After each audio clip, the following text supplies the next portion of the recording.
Pinax TV and Fanchia Kese Masha for any Ghana for Nina Sabre de update Abeka yen Sano na ye de brush for Sabre na ye Bora ye President John Dramani Mahama na kache na ye co-president Mahama kache anache se ye Honorable Kennedy Akompre Agyapong wodom NPP amanyuku no na wasanso the former MP Edema Assin Central abato mpeswa so na Sabre de no ho ba asemwa any simpanimfo binumu ati eginemu kire se baby edro ne de they need President Mahama to act ASAP over ensem bia Honorable Kennedy Agyapong de ababeto monte so mususu se mprempren de wo se mampani timi yenhwehwemu de fa ensem no ehom ni nyina efa sam ensem bia Honorable kokan ye se NDC ni bi n'adwene se enka woma ne yere contract na sa contract na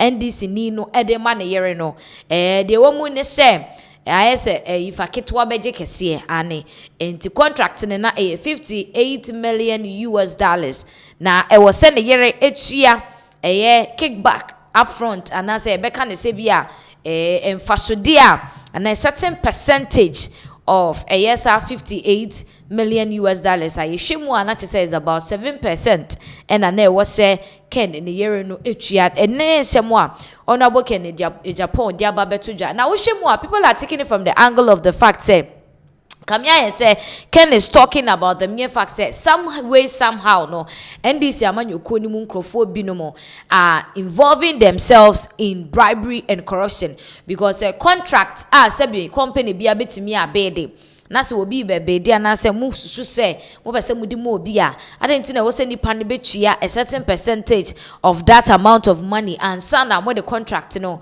ama nenu na mafo chem se nsem wa ken ka no eni susu mu odu enti ebe ya enwo se President John Dramani Mahama wo ye nhwe han no otena se e ma asemwe etenia ko viral yes sir some way somehow no the enimguasie ene de bre NDC amanyuko no enti on your screen so say pressure on Mahama to investigate Kennedy Agyapong's US dollars 58 million kickback enti na chese nsemo aken editu dwano ena sabede binum susu se wo say His Excellency Wayenshishemu Edefan, say private legal practitioner and member of the National Democratic Congress, Hamza Suhuyini, has urged the appropriate state authorities to invite former Assin Central NP Kennedy Agyapong to substantiate his claims that a leading member of the ruling NDC offered his wife a lucrative contract in exchange for kickbacks. Inti umutremwa private legal practitioner was also penny ewo NDC amanyuko ni mu no Hamza and odi ababeto just say wosusu say wo se mprempren ya de mpanifo tumi to nsafre Assin former Assin Central MP Kennedy Agyapong na ensem a wodi ababeto dwa say NDC ni penny kukudambi aye na dwene se obema na yere contract na contract na ode ma na yere no e wo se otua esika bi e wo so. That is the kickback we are talking about here. Kickback akwa say ye ma contract so ni ya kire wo se contract ne say 58 million na calculate about 7% of it na farmer me ansana betua ansana me de adwuma na eden ama enti eno na yetrem se Ken emra na omra mechim say Agyapong recently alleged that during the NDC's previous administration, an individual approached his wife with a contract reportedly worth between 55 million US dollars and 58 US million dollars and demanded a 7% advance payment as a kickback.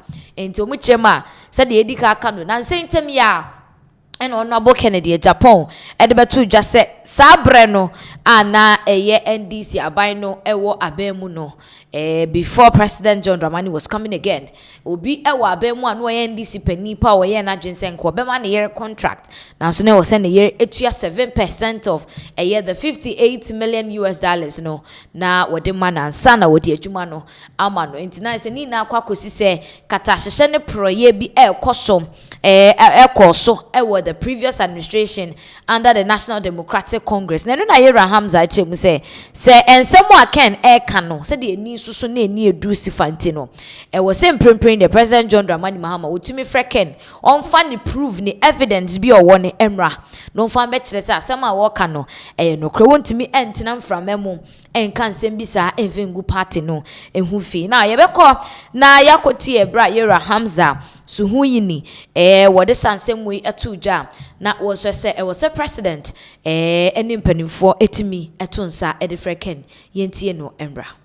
Let me bring Hamza in because the accusation has also been leveled at the NDC that you are also selling contracts to Kennedy's wife and making some 11% of it. Why are you doing that? Even before I respond to that question, I listened attentively to the submissions of my brother Fifi Boafo, and I was shocked that in his submission, 2 words became abominable: corruption and the need for us to stand against it.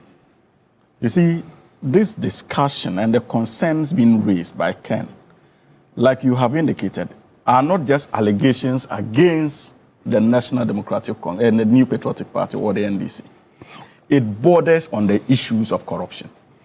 One would have expected that if indeed the NPP is a party committed to the fight against corruption, the reasonable, logical conclusion or call that would have been made on this program by my brother Fifi would have been for the security agencies or the state institutions mandated under laws to invite him, engage him, and seek to ascertain the veracity or otherwise of those claims.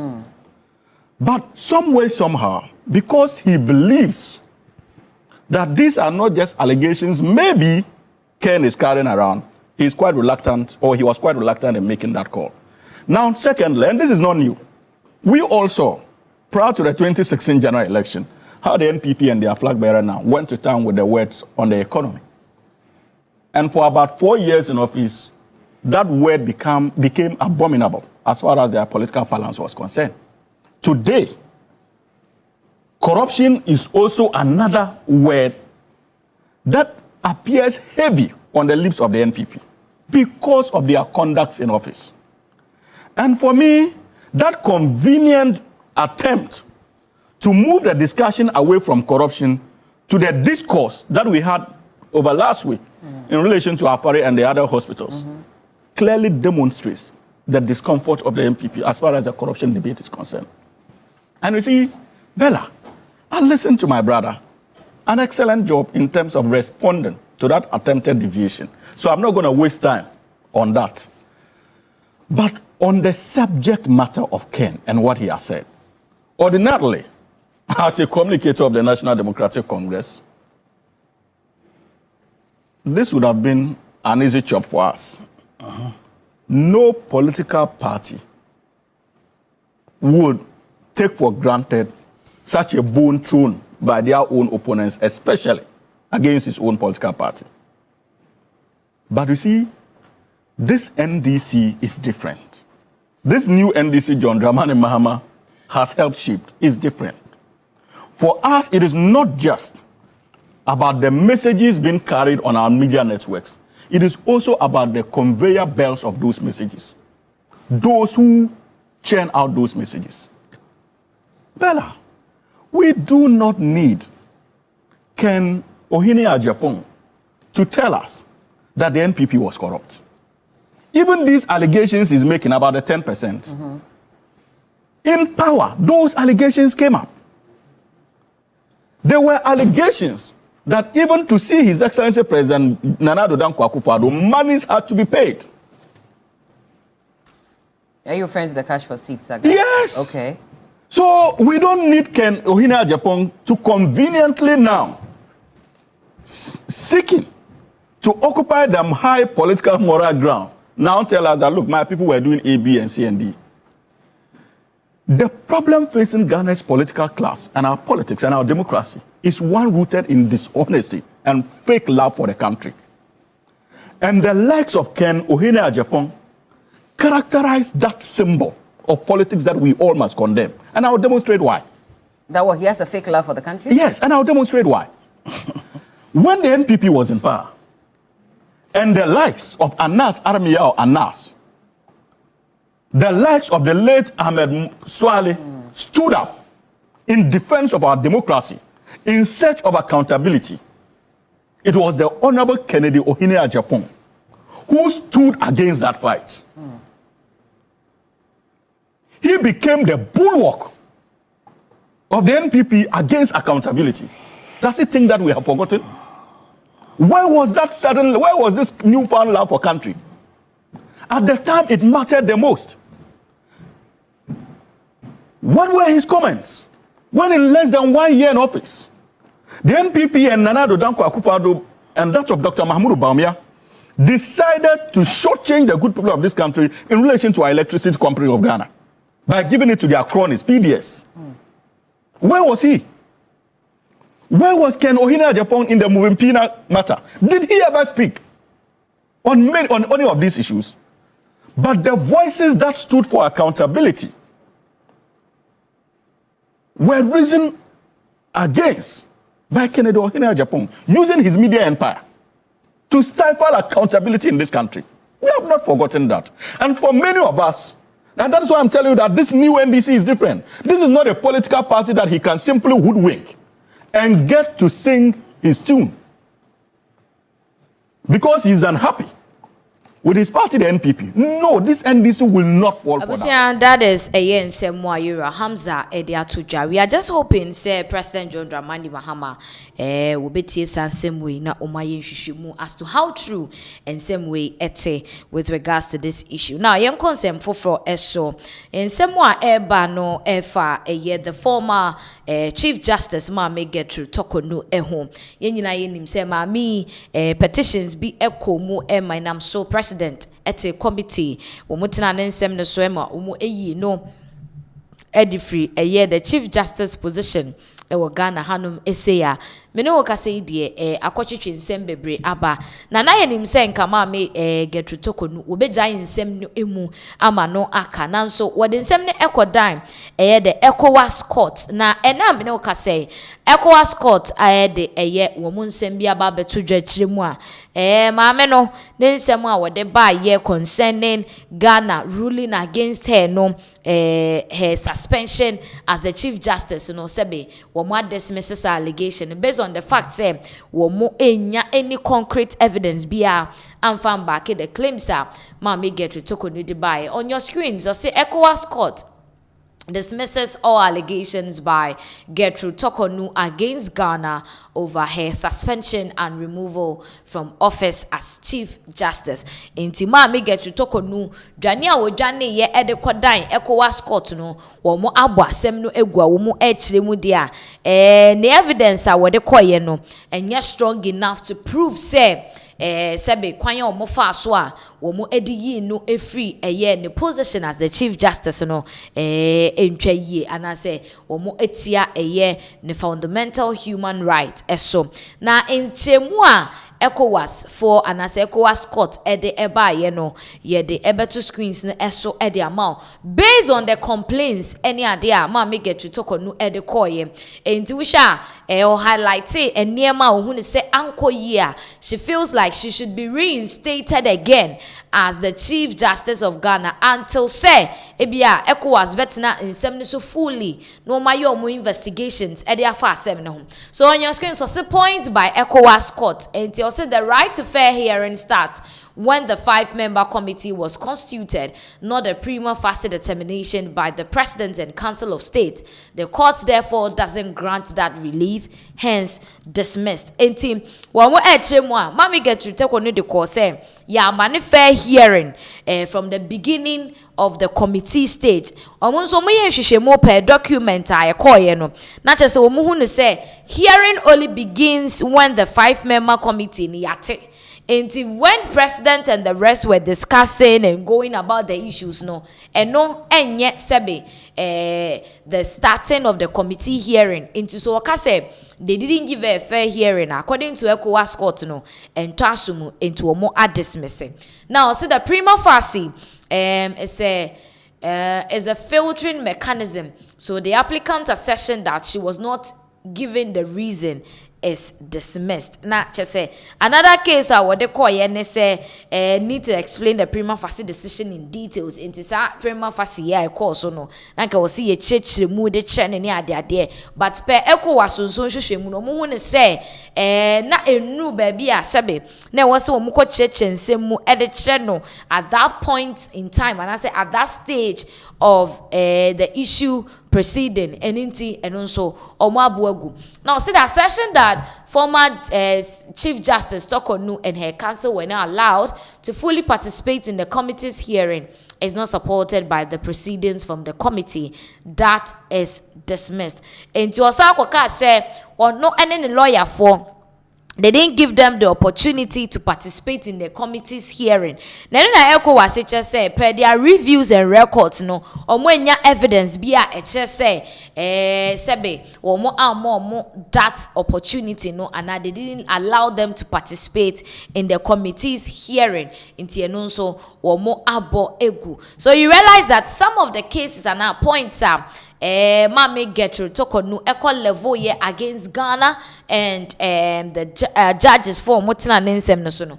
ECOWAS for Sutina so Mushe Munache say per all indication no some of them they are not getting evidence, some of them no na enye no kre. Now see on the applicant's accession of the procedure used by committee being wrong, the court dismissed it because it is on country by country rules and regulations. And to aside the koye say kwanya omofa so editu no and omo DJ ne debre ne fini nsem no emfa emra kwan so then na ekwo wase kire mu say oman bia ene ne nhyehyeye oman bia ene ne mra. When you go to Rome you do what the Romans do. And this Ghana nhyehyeye nkom and other countries in Shishayenku, they cannot really interfere so much into it. So, now, see on the applicant's assertion that her suspension from office was against her right to court. Again, committee was to determine her faith as a CJ and not as a Supreme Court judge. And also, she was removed after the committee had only one of 3 petitions. The court, after evaluating the evidence, has dismissed it. Enti, what chemu anache say, ne krakra no, na ebia court no was biased on her side. Enti no sebe, they didn't allow her the privilege and I said the right any ade and no ECOWAS court and so chemu says petitions no hearing year 3 no mutie ba kope and based on that to take you off and answer to suspend you now Phyllis omune wo end in year sebe the omo pache nyina ne say omo enya evidence bia I betimi back that claim now ma me get to Tokonu and make yen enti ne krakra timu say ECOWAS na omo nsema omo de etu dwa se ya omo de ho nkrata abeto montenso ne say ma me get to Tokonu ne case what they call nine ECOWAS court no that they were not fair to her. Ghana ye fair to her. Ye in the position as the Chief Justice at the Ghana any other ECOWAS court in Swatna so. And Omuchem say from all indication no they can feel like semni bi ohonoma they are not getting proof, they are not getting solid points to back it, evidence ni nhye ni hosa and e bi ohon so oman bia ene ne nhyehyeye into omuntimi enfom ho embehuri ensi mu say sometime.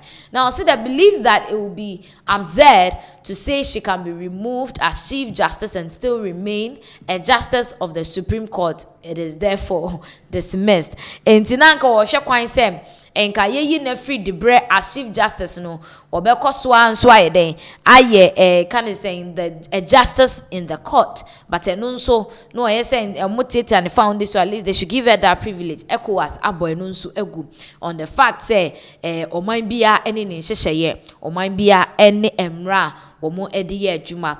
On the assertion, the committee rushed its work. The ECOWAS court is of the view that the committee exercised a discretion which is not against any law. The court is of the view that the Parliament committee's method and proceedings were regular and her removal did not undermine her right to work. That relief is dismissed. And Mama get to talk on again. Was the tea Edema, the ECOWAS court. Say, Omun reviewing some nations who say Emrano, and in a committee now. President Mahama, a power ya no motin in some no sono, or when you see the rights proceedings and all. But I share ECOWAS in some more day, but which say the proceedings na normal proceedings na the normal ones wo mudi ye adwuma na enoa na wo mo ede aye adwuma no abesi sabere. So there is no way wo mo betimi aka anase I supported the case ma me de ba ye ne say wo mo amfa the rights procedure which mu say enoa na wo mo ede aye. So based on this no ECOWAS is trying to dismiss the fact say na ma me ne hwe kwan say nka they will reinstate her until ECOWAS does a full investigations into the case. But ECOWAS so trema baby edro no, they've already taken you off, another person has been reinstated into sa emergency issue one say nka yemfa ntina so until the case is over no enya dia ebetimi ayeye ni nyina mu no. ECOWAS again spoke about the fact that ade bia ma mega jutoko no de baaye say ya violating the human right as a person no and also omo adismissing ni nyina utimu say we dey anshada anko in favor of ma mega jutoko no, things didn't really go in her favor. And see the way better screens no so ama, which is also coming from ECOWAS confirming that omo dismissing the fact that ma mega jutoko no talking about her suspension being a year illegal and the court violating her human rights into no Ghana sebe ECOWAS for emetinem ECOWAS court inform hunjim no mo hwensem no enya dia ebetimi ayeye. So that is what is coming currently. I'm for a looking at how things are unfolding, there is nowhere sebe they are going to see Mami get to talk on come back into position. So that is what we're talking about on your screen. So the ECOWAS court dismisses all allegations of human rights violation by former CJ Tokonu, rejects her demand for 10 million compensation.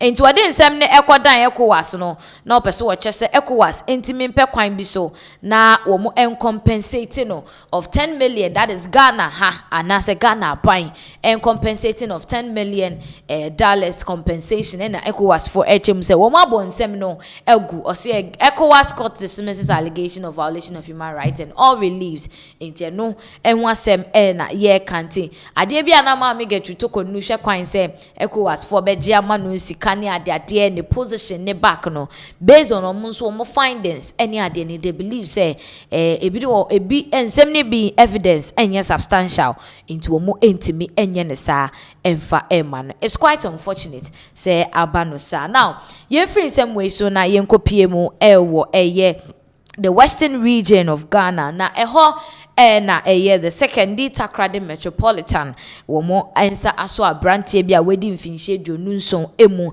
obebusa sa abrante ede na waye ahwefa bekaya enche ye bia we spoke about insaman tankers samba biem the Ashanti region and baby no ka say it should be sent to almost all the regions because the filth yadoso environment ni emu. Na one thing na yaka wasem efini a yedi gu nsuom nsuo to asa time na Ghana ni be so waso ne ball adi kogu nsuom abrante a ye ka ne ho asem Benedict aka dancing wono ena ne phone that screens nso no ne ho akwa esanse ye kire mu a ne nsuo to dendenden pa nya sem keto afen no no abrante pa wanya ne ho pra bottles ni ade edigu nsuom yekokan ya o se maye nanso no second Takrade Metropolitan for chemu se wo mo nso maye krado so wo mo beye adwuma ama amanfo wo second no wo ho atom jabrante no mache no na before ye be hye krate free second Takrade Metropolitan for eho ebaye no yenko hwe video we embra na yento ansem no so. Senior man adele yo nyo senior man adele yo nyo boss man adele yo nyo damn America. It is saying to me, sister, Mongo, and to me, sister, I didn't go. And to see any baby or local. Bossu, and a baby or local. Sister, and baby or local. The man ain't at promo flat no. Okay. Also, on your shade, bottles no be 1, 2, 3, 4, 5, 6, 7. Every crown put the other year. Open the questions no more. Abusha video share no Brantie Benedict Aka Dazi 27-year-old geye Ghanaian na wo second D na wakopene nwasem akopra bottles ni ade e de egu nsuom na ye kye ne se abrante de wo ye na nye jai wo se daoda ene video ne gintre han a second D for Metropolitan eni kobo so no ene wo nso omo adwense ni abrante asotwe bia wo ho no mo no wo mo ede ebema no timine wo kase de yamana sensan krata ne ade ama enu akire ne kra no yasanso fine no sika puduo bi a be serve as deterrent to other people a omunko prapra mra emfengu nsum na yemfa krata free second takrade Metropolitan Assembly for eho into screens no eso enti on your screens or second takrade Metropolitan Assembly STMA press release STMA arrest man captured in viral video littering during downpour into omuchema ya de omunsa so abrantia na wo video a na wo pronra edegu nsuma bra na ensio eto now say second takrade Monday June 2022 Monday June 2022 2026. So I say the second Takrade Metropolitan Assembly has arrested a man captured in a viral video, social media video, sweeping plastic waste onto a public road during a downpour in Takrade on Friday, June 19, 2026. Inteye fiade ya etwemu na abrantie wone de wo se on passum dwe pieces just an ewe name ewe na sumu no wokopra bottles edigu nsuom ema video ne sha ase se gentre han ewe abefo mfidi tentan so no nso nsa kabia wo anam so adwadwemu a mo nsa aso abrantie no emu.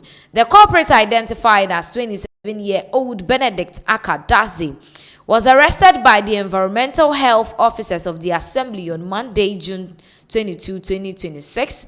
During 2026, yes. During questioning, Mr. Dazi admitted to committing the offense, which contravenes Section 6, Clause 1 of the STMA Cleansing Bylaw 2017.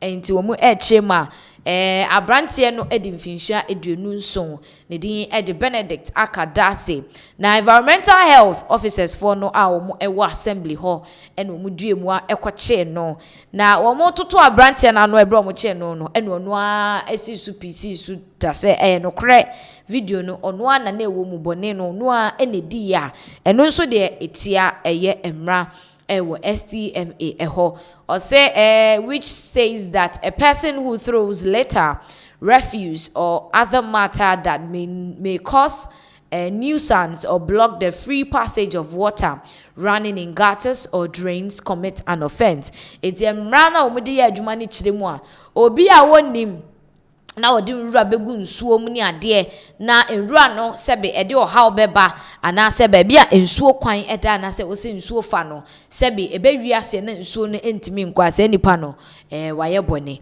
Now see Mr. Dazi pleaded for leniency and expressed remorse for his action. Consequently, he was made to sign a written undertaking to desist from littering and any other act that undermine environmental sanitation efforts within the metropolis. Into Muchema, Omoma Abrantie Benedict Akadazi, Edin Sasha Krata say Nyadia Sebe wadi efi ebe kwa kugu bebia sebe ebe hadwene ana se be cause any havoc ewo metropolis no emu.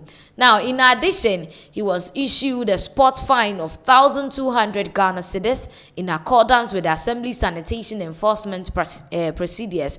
Enti signing ne de was signing en which no na womo assign ema ne de nsa ehye krata se wieye no yesan gen no tetescan 12 million new currency 1,200 ane se eno ene yen hyehyeye a assembly no aye or say the arrest and sanction form part of the assembly's ongoing effort to enforce its environmental sanitation bylaws and promote responsible waste management practices in the metropolis. Inti abrantie aka Benedict wakwakoye example scapegoat edi ama sekendi takrade for isan se utie ensemo assembly ne kanede omu ne se we kwan a ometimi afaso ama enhyehyeye a omaye na eba beboa ama amanfotimi edi wo mpotamu ni ewo sekendi takrade no etimi akoso.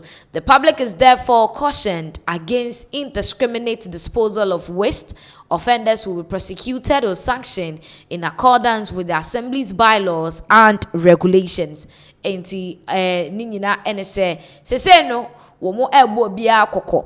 So bia enhwe yie na wankotutu nrangu ba bia wo pe just like that. Si ye chiwa emra no ene obedi. Obi no assign ya undertaking ya say yes I'm charging 1,200 no. We need 1,200 now who say uti ekeka anesa.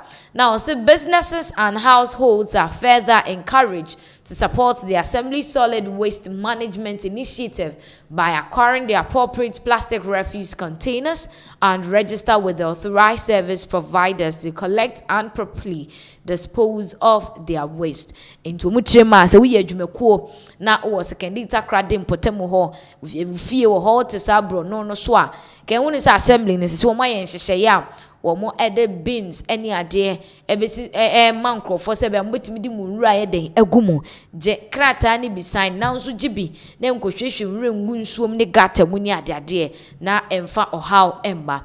Now CSTMA remains committed to ensuring a clean and healthy metropolis through sustained public education and rigorous enforcement of environmental sanitation bylaws and regulation.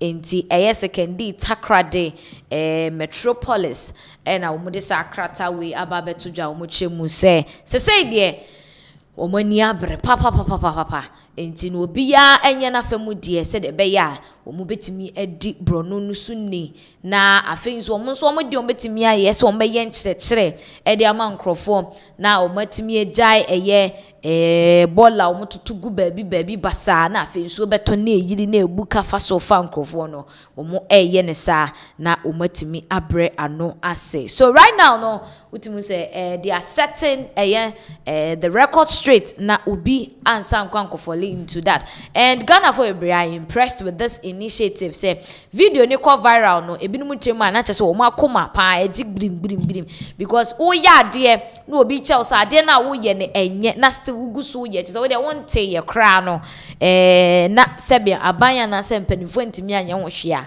kebe ye omo ye papa nti right now na the secondary takrade metropolis for de omo hu agi mu omotimi aboa ama brantie yache no na eba be serve as example to other people a omo sorry a baby ombenya bia no omudi nwura kogu no ebeboa ama matimi ejai se tutrasem no edie and ebi chema enkran ha so e wosi etimi enforce sa because already the Ashanti region ama mayate ase se ensaman tankasi omo ensan hyemu biem ewo Asante memo enti se takrade for nso anase western region sekendi takrade metropolis nso what take charge no mo nso asha ase dia na we are hoping say places like Accra especially baby efi no edoso pa no ehonso yebetimi ahwe na yaso ensem na no cause it's high time you consider the sanitation of Ghanaians. Now ye free in some way so na yenkopie mu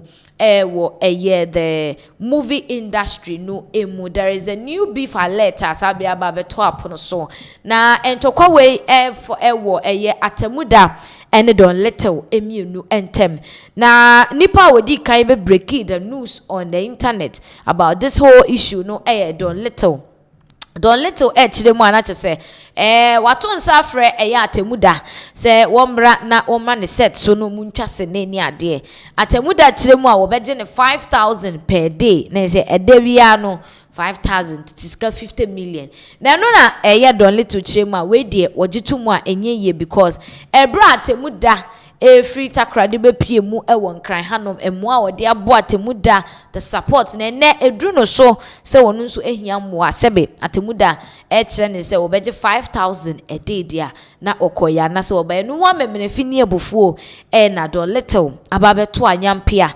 de egu Atemuda eso a Ghana fo binum nso asoso ansa na yebehwe nsem a Ghanaians bi ka no yentie Don Little amane bo a wode tudwa. Ya temuda awai. Jimmy aboa for Robraha. Oh, me ma from me set so 5,000 per day. 5,000 per day. Aboa won't be that. Jimmy won't be that. Uru fi se me no ne na na aboa ne. Ye dwo kumase sa. Enye nde na edi ni me ho. Na me ma from set so be ye me dwuma ma me a. O so je 5,000. Won't be that. If you roll 2 a me sika na odi ko tua rent. What boredom, Jimmy. When you say day, a poor, free junker town, ye pamo, men a major. Sabi, oh, co baby, a mimica, ne deco, mimica, na medical sue. Only Miss Papa as a boy. What we sabi da? What rubber so kind inside da? A boy biba. Fantini Jimmy, a poor biba. Farobra. Ubetien here. Yale 40 sell. Oh, ya kanipa, oh, ye nipa, wa brichranka, what the zoo na, a man for cheska, ebe raw, skashing. Na me, ma for way free takra, the abetina minche, oh, come baby, a miana medoko. Na ma fro with mass, oh, 5,000 a day. Teso crama, me also want a sentimental. Sana kasa. Yale 40 say, when you say, Adre. Uda for Robra. Asante ninkaye. De mayama wina. Wonkai. That is a year Don Little ebusia and I tin sema o no so editu ja na che say Don Little na sema wo kanyina ne say atemuda eye ungrateful I know enu opa che sa Asante ninkaye enti upon all emmoa a wo de abo atemuda nyina akire no de ko wie ya ne say atemuda brana beboa me na say be minsu mintwa me senior wo say 5,000 a day. Now a lot of people have descended on Don Little say ninsem ni bia wo kekan ye na ano hye papa because we Don Little ya wo hu ya nkasa no sebe Ghana for ene de ni papa ene wa akoma pa ni age wo enti anka under what circumstance ena onso betimi asori adidi obi atem se nko amanoni anko da zoo ni atiate ebinim chema Don Little has gone too far and to think that Don Little when you see atemuda enti why should you even be bantering with atemuda on social media wakwa na se wo se obeje 5,000 na se wuni ska de betwi a sebe pe baby foforo fa na ma onipa foforo nye dey beye at row no enfama but coming online battering going back and forth e won same way hu no ebinom interested Don Little anya de e wo honum ni nyina mu no atemuda nso aba abonten wono nso aba abebua ye Don Little won sem bia wo kan wo twemu se enya Don Little e rekofa ni free takrade e baye na Don Little nsem a wo kase janka town ne pamo no ni ade nyina no enye no kre yentie atemuda wono nso ne nsem a wodi tu dwaye ba ye beto aso Don Little da papa pe nyina eji bla 49 years and 50 still news here answer hey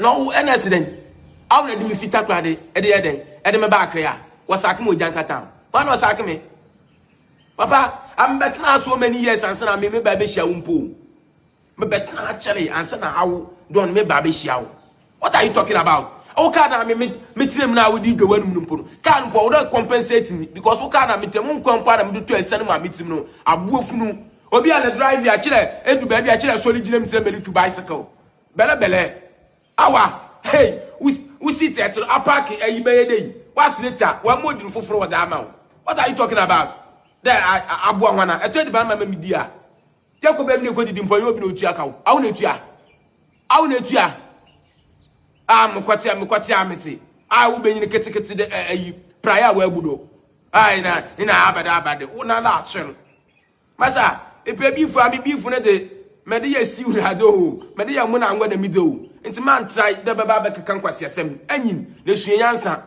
wonu anu mu nyina pemfum awo ye movie anka ba djuma na botuma aye anya movie pa ka wo don let abaduma na ka botuma aye no asase do yale fort da wo da be fra me yale fo awo wo to sha yale fo na so wo hunu awo hwa no be san ho wo to sha yale fo pa na so wo hia wo don let hwa no be san ho da enye yale fo wo bibia wo structure wo bibia ye yale fo wo kidney wo lungs wo liver wo akuma ni nyina agbo mu kon abuofunu da wo be sha me awo ba dem ho awo ho ye fe wa when him there offended day bufro to where you am flesh when you am there a car accident I won't hear for I put a belly kwa mami shenyan san na anyim I say paresa one and no kwan concern Abusia, that is a year at Temuda or no so wako sebe all out the mama a year don little sense wo chemwa senka don little beka no kra ye ka obi an ho nyefa sebe ono don little so betimi akebia na.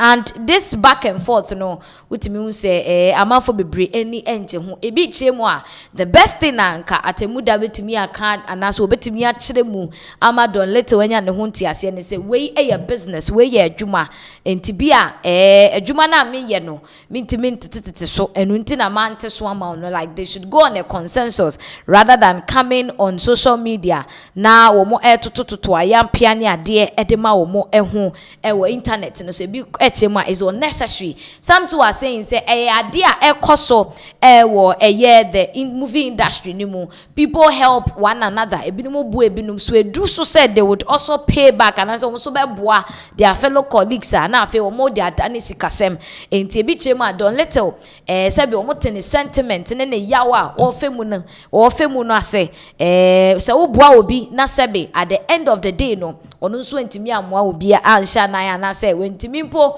appreciate emo de boa no aya na ye ya cause ebi chema for Atemuda to come out and say don little drive ya wo gina mu ni ade na e confirm say indeed and say mo na don little kano say or the car e de ne call rounds na ade ne nokre so Atemuda could have been appreciative enough it sounds we a young guy or movie industry ni mu but then ni enim sensem ni nyina etu atwa but looks like Don Little is not giving up anytime soon. It's answer me no ka say wa sanso aba bonten aba be responding to ensemo Atemuda de etu dwa no yenkotie eno so enra na yento aso Atemuda nso ya kwase nte one kwasiafo na nante nso followers nso bebre na ya kwasiafo yes wo free janka town betna ha no wo betna ha nsa me ye de mi so mu ti asema wa kasa wo kan ti asema wa kasa wo kan ntu ba na mi show na mi ton so kra ma na nyame aye bi nyame afa me so maybe that day no da ho na wu a nyame aboa me ama eyi majo nkwa ati ase na wo saka se mi nyane mo wo wa na me nkwa me yeti na den satie na ya pa Atemuda satie na anya po ina wo kan adwuma sam se enye sene a kade adwuma na metimi ha den ho kasa bebre Atemuda ujina wono ya carpenter adwuma ana wo ya mason adwuma ana se sabi ododo amafuafuo ma omo enye the same sine adwuma na bi na wo ye sine adwuma na emu nya den no eno abi na wo ye yes sine adwuma no nipa fonfo na ye won ni petitrefo ye ntwa ya brothers e jonjumalo ne magid mo ne hwan mo van vika mu ina omunya sine adwuma Atemuda o se me ka ye den so wotena mu na wo jiwani na wo de me boyo ma na wo sa na me don kokokrom ekoyo business saba esaba na wo followers na sabi omunya 11 CD credit na o metena media nso na mu di atem o man ti asem no mu ye se me me different for atem me different for atem o nko tie word ni ye ntie word ni ye Atemuda ho sa fear Unsa dear time. Unsa techa ya cha adwene wom. Unsa adwene. How that techem. Woni nti akola wo. Unsa wo yo bibia ya. Wo yo nkrase woni nti ba ko sei. Wo ya John boy pa wo. Krase ni. Me na me ka kire. How dare you? Manya akola ni bi kura manya bi. Oh, baby, oh, no, baby, and case all be plain, my nibby, or baby, play, mammy, how me now. I was saying that is a yen semwa don little and so Eddie Abetu Jana so chemwa. People are tagging him, say we're the infant of watem, so when infantini be atem. It's munkodam koti ni ye na Atemuda sebe ene ena wan kaino de wayama wa otonso ma opo asebe waye be pains utimu said don little he's really in pains over there Atemuda de aye no but am for chemu a sebe oba edunso gu na so apepa untwantwene ti don little wakoye pani de wonje mu ema no enka yenkopie mu wo ye the Ghana Prisons Service for akache abuja se say na kwai said the officers na was so more instill discipline and some of them are rather involving themselves in criminal activities. It's answered from the Ghana Prison Service, no mo dia ba beto dwa say omonsa so chief officer ba kwa ne number 8566 and din day Michael Osei Bonsum say weed and say Indian hemp won ne ho a wode era ketekrache local prisons ne emu na sebe prison officer there enka Indian hemp fan ho ben ka sebe enya de bia wo se entertaining po you po na wo chenkrofo you are arresting people and bringing people to your station because of this Indian hemp or ma involve yom into wo officer mo na e be hwa krata free the Ghana Prison Service for ho aba with regards to Chief Officer Michael Osei Bonsu wo ekohu say Indian hemp no ehye ne ho no on your screens no krata free the Ghana Prison Service Public Affairs Department Prisons Headquarters also Ghana Prison Service interdicts officer over alleged attempt to smuggle Indian hemp into prison facility. Intinacha say prison officer wano de waboaboa ne ho wodi weed no anase Indian hemp no ekwakora Kitikrachi local prison. Now so the Ghana Prison Service has interdicted number 8566 Chief Officer Michael Osei Bonsu following his arrest for allegedly attempting to smuggle a substance suspected to be Indian hemp into the Kitikrachi local prison. In the prisons for Chimomachi Abranti said MD kan in with the Indian hemp era Kitikrachi local prison. Now so the incident occurred on Friday 19th June 2026 during routine security checks conducted by officers on duty before the commencement of the officers' night shift. Through the vigilance and professionalism of the officers, the suspected narcotic substance was detected and retrieved at the prison's gate.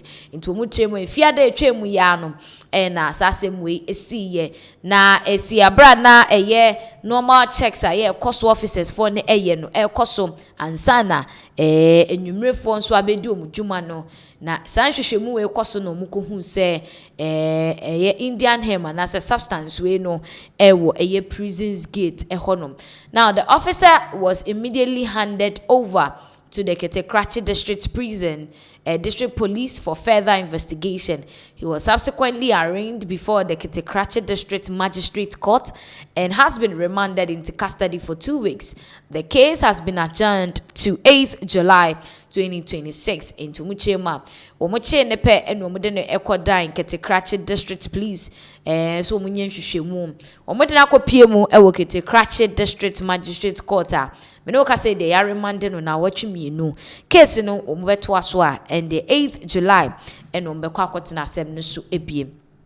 In line with the regulations governing the Ghana Prison Service, the officer has been interdicted pending the outcome of both the criminal proceedings and internal disciplinary processes. Inti said the run prisons muno police prison officer we ade and the brand de ye de ato ho kopem se hwehwemu ni bibia ha ebeko ewieye.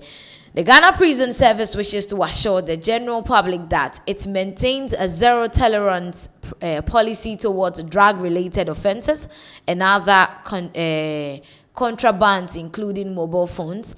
The service remains committed to upholding the highest standards of professionalism, integrity, discipline, and security in the discharge of its mandate. And you know, prisons for children, so indubone who DNA, mobile phones near the prisons, they never be how to me found.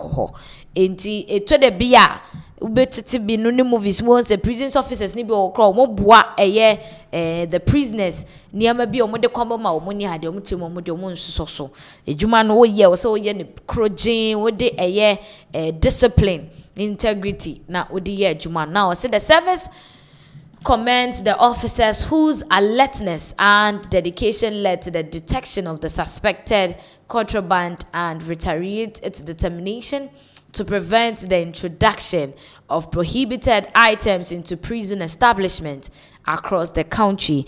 Inti officers na womo checks na sebe enam womo so ma sa expose we ababo nto matimi ache prison officer we no mabo mo abaso na womo hwe kwan so se ebeto aso saa na sebe embe yensen da ho na afi obeko prisons ne de niema rewura ho ne adeade ni nyina eto ebetimi etwa entimi no ka sei de womo ekiremu a nhwehwemu no eguso a ekoso a nukura bi e wonsem ni mu no ombehopi se ebepie na sese ade officer no otwa 2 weeks den ewo reminder 8th July womo ebesan akotena na sem no eso. Now, still on drug-related issues, cause me no ka say NACOC, the Narcotics Control Commission, what Ghana halom say. One way the Jumedie be wo krodrem hanum say me no ka say one more ashe 9.6 tons of cannabis and a 46.89 kilogram of cocaine and a 2,734 bottle of a year and san almost say cannabis weed mu a fibra almost started operation 2011 de ba pim 2026 in boni hu niema bia be ka omonsa no wo mo anya court ho permission so wo mo ebekwa akwhye no enti wo mo akwhye sa niema ni nyina enti wo screen say NACOC destroys 9.6 tons of cannabis, 46.89 kilogram of cocaine and 2,734 bottles of cannabis-infused drinks, along with other narcotics seized in operations from 2011 to 2026. In Timino Kase, they just as on the screens, 9.6 tons of cannabis weed about omasheno. 46.89 kilogram of cocaine uwe ye mudro no omasheno enafe ensa omususu se weed ewo mu weed abani bi wo mu be 2,734 ene omasen ni nyina ene niema bi a eka ho a efi 2011 ede ba 2026 hwa years no emu wa pa ena wo mu ede ahye sa niema ni nyina mu kirem a court ena emomo sa permission no so betimi akwhye sa eniamai. Now Brigadier General Mante wono na edi dwumedie no anima wo mo ekoye sa de ne enti we shall say NACOC destroys 9.6 tons of cannabis, other drugs in major anti-narcotics exercise. Enti said the edi kan no ade bia the Narcotics Control Commission womun said to me asomo for the past a year over 10 years no womu a destroy ni nyina after court ema womu order say womu enkoye sa enti mprempren de utimu se adwuma na si ane womu so omu a yeje nso a na yekose na ne sa enti we shall say the Narcotics Control Commission has destroyed some quantities of illicit drugs, including 9.6 tons of cannabis and 46.89 kilograms of cocaine, as part of its efforts to clamp down on drug trafficking and abuse in the country ahead of this year's World Drug Commemoration. Inti enche na yebe celebrated the World Drug Day. Inti World Drug Day no, jumedie ni bi ene se eniema sebi nubone fandu boni ho a ewo nakokfo akachi nyina no womu edi eje tumhu na womu asai ni nyina. The destruction exercise, supervised by NACOC together with partner security agencies and officials from Ghana Standard Authority, also included 2,734 bottles of cannabis-laced drinks, 130 boxes of hemp-related products, and other controlled substances approved by the court for destruction. And said me kan court and a mom sa kwanya no so betimi akosai sa niema ni nyina na Ghana Standard Authority and so eka ho na wo mu ekodi sa dwumedie no. Now, see, addressing journalists during the exercise, Brigadier General Maxwell Obuba Mante, the Director General of NACOC, said the event was not only meant to eliminate dangerous substances from circulation, but also to demonstrate Ghana's unwavering resolve to safeguard public health, public safety, and national security. Enti, kwambia sono wamo ye ama amanfo etimi enya ye Ghana ye mugidie se eba no ndupone dia sebe enya de ebe soso e wosi etimi bo enipa ho ban enipa ho nkwa ho ban ni ade na sa cannabis Indian hemp cocaine any ade no, they are very dangerous to the health of a nipa any idea. Also, he said the substances destroyed had been lawfully seized through the efforts of NACOC and collaborating with security agencies and had undergone all required legal processes before destruction.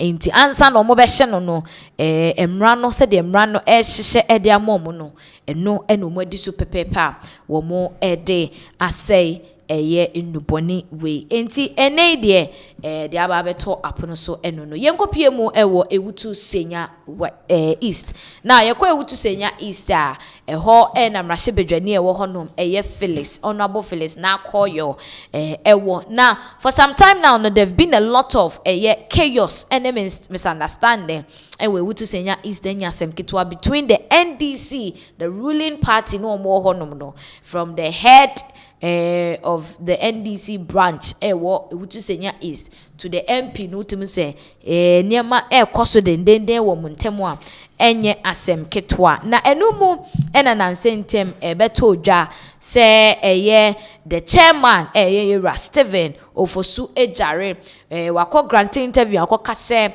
na wone MP no wo mo hihye ho mo twempene mu odene masebis agro mo adi no enya agro ketwa na edwedwemu a ebikra bepie mu sesebe World Cup ya ye boy kra ticket na nke wo se ye de ema the chairman of the NDC branch we wutu senya East no honorable Phyllis na call you the akomanyukunu ensem bebre na no na the women's organizer edema NDC wutu senya East branch no omodi abeto dwa se Ra Steven Ofosu Ejare ono ye chairman dema branch no ono na cause this controversy wo party ni emunti tinton time they don't want him as the chairman BM enti and omu chirema Ejare must go omo kasa a protest ejem se wo sempanimfo chairman, the national chairman, the vice president any empanifo ikuku da mewe NDC amanyuku mu no omo form 9 ensi form enya sa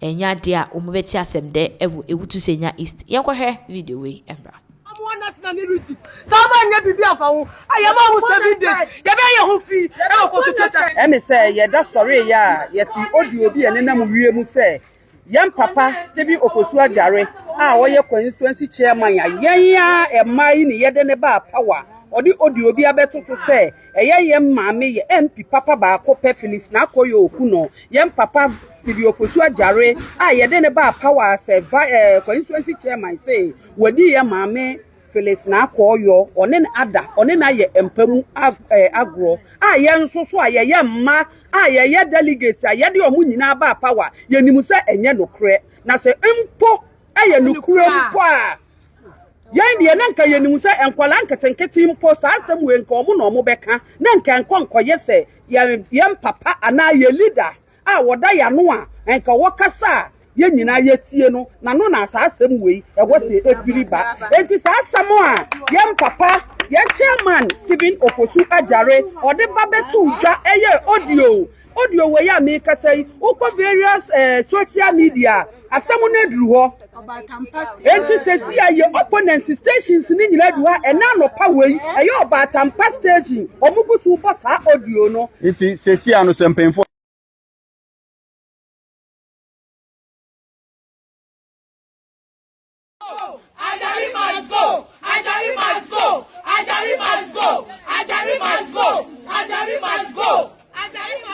Pacho ni ya person minister omumba suspend Ajeri ya wa ha constituency ha ansa chairman Ajeri ba but chairman Ajeri ni term is too much Wababa se party na chicha party mo se si se party no en so spend yan pa no kwa bi ye ni chairman ye ka so ye ni chairman bi mo yan ka se be fa chairman yo sankampa oye bema oye bema odi mu a me di so obeye audio dia betu all the platforms to say oni ye MP ada nti ye free international chairman ye free national chairman ye free mami Lodina ye free mami Vice say yes from the all the MPs amu yamba ye kwa mba nde ya ye mba ye ya batan ye free ye mami Lodina biem ye mami Lodina ye free ni biem sada na yama 7 days no say aunty mo ye papa bi e be ma yakoma to ye yema ye be bo naked say ka so for the mati yenka yetimi ye bibie bi ye be bo naked ni ade aba ne office ho sa na ye pese ye nyabre ko koswoman ye nyabre ko ye nyabre Abusia eye Emma ane led by the women's organizer Edema the NDC branch ewo ewutu Senior East na yekoti wo mo ensema wo mo editu dwomu chema ejare must go chairman Steven ofusu ejare omu chema waye bi eye sebe niema wo keka no wodi egu MP anase mrahye bedwani Felix na koyo ehufi ewo eye the constituency no emu entisabe they don't need her there again and ultimately saying there is a division in the party as it stands now to Senior East Felix Nakoyo has her own people, the chairman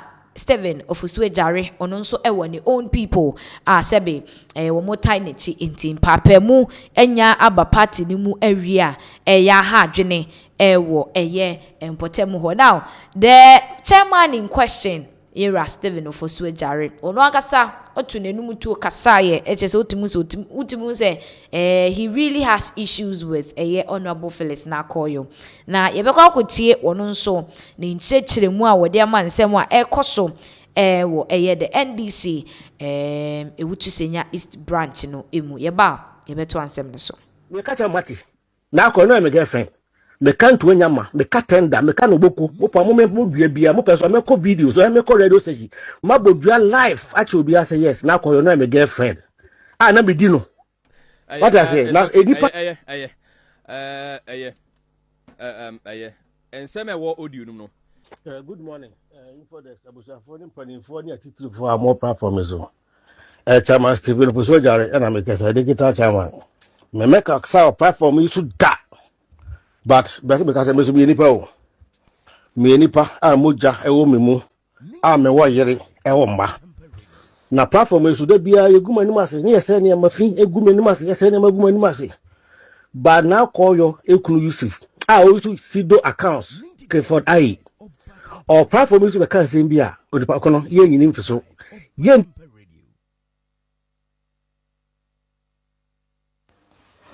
good morning.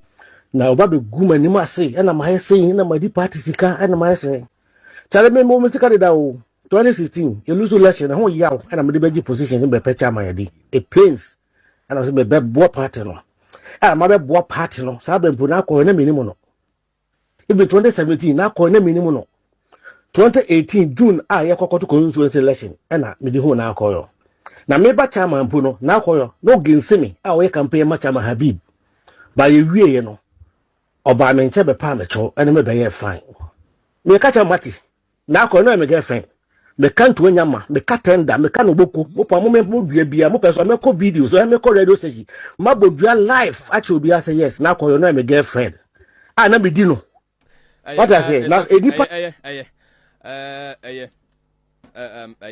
and some what audio no me pese me to aso bi so audio ni de bebre o but me mobile dabi me yawo ko dwa dande una de we nyina ba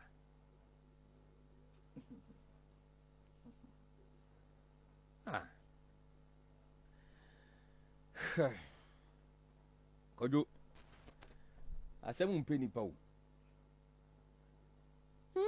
Abusia NDC chairman wo wutu senya East NIT nsema wode to jana chiso chairman wono ene the current NP Felix Nakoyo no mo twemprende modin utietie other side of the videos ni bia na chese ni nyina kokosi se omukire mu a ye Rastivini Jarekra propose ye edema honorable Felix Nakoyo se o meye ne second wife e manage to mu enu nti no de ne sika ne na ho fama ne ade e de support the MP emende waba abemu afi obaya Phyllis say o nware ne biem ene ade bi chemu these are some of the issues akofa sansem we nyina ba into things say bi chemu a World Cup ye ko nanse hu say honorable Phyllis na akoyo ne kunu na wo ho je say akeka akosi say sa slot no na nye ne dia nanka eye party chairman with the constituency wutu senya East ne dia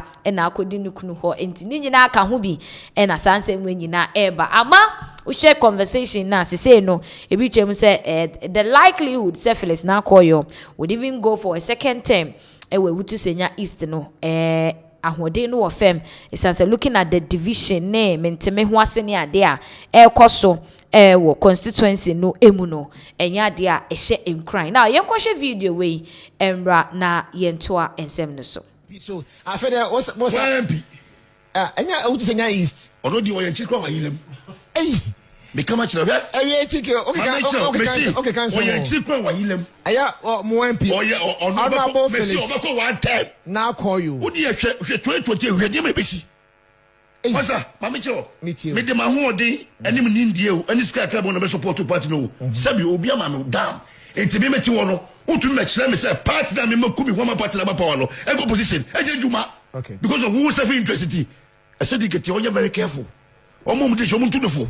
Anya say say be kan obenu no uti we u ka chere say u she coat that na so she coat that baja and na nam help o ma pede dit what's the address coat abla ko America go say ma jacket hey masa let's be the fact okay and be honest to you I didn't know you time any wo it is a français olabu ju example ko yes what people talk okay say a big minister and the question why people talk yan can the correct you make sure say and near man papa na no and fan kabo we the ever party no ye obi so tibe be go fu pa but to me because we chairman general sure or forget the chairman general kra okay na ye wo mu a ya to the go portu shira go obo leader na wo no ye ho beje nka ye wo mu medi o mampani na ye offer baby o tell baby ko onye say ne concert na o ye na o na mo o ye campaign no so okoto to be na woko to be the city kete woko okay me a branch organizer o it me so me to aba okay and have a say to talk what I say mu me need krama ya wo amonyo ko na ye wo eye ndise wo no anya city kete ko na campaign wo kura ho ti wo kura no we a campaign. Wow, to a campaign because minimum phobia. No me MP before how to be said because of a kufuado. I'm a more 10 time I'm more funtino. They all voted for the NDC power. I'm being honest to you. It's in your ear, no. I go for the chino. Your best I tell you, yeah, Kasa one here. Bob will be about to know. And I'm sure. Maybe to know. Sad the people you make change the same way. I want to over to about. I'm an amateur to about. Okay. Watch it. Hey, yeah. Why a first one? I'm a Mustafa Bandi Abakasa. Who say so I don't respect anybody in the NDC party, as I say. I see.